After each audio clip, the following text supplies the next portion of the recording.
بينجح نادي الزمالك في الفوز على سيراميكا كليوباترا النهارده.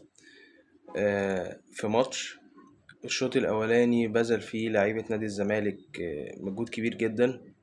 الفرقتين بصراحه كانوا بيأدوا مستوى يعني يتخطى الجيد جيد جدا يعني الى حد ما. بس في اكتر من علامه استفهام، في علامه استفهام على الحكم. آه، الكوره بتاعت حسام عبد المجيد، خلينا نكون منصفين، مش واضحه. مش قادر احكم اذا كانت طرد ولا هل المسلوسي يقدر يلحق الكورة فقراره سليم. اما الكارثة بقى كلها في الكورة اللي هي ضربة الجزاء. الكورة في ايد لاعب سيراميكا كليوباترا، واضحة مليون في المية داخل منطقة الجزاء، فايه المشكلة ان حضرتك تحسبها ضربة جزاء؟ ففين المشكلة؟ انا مش عارف.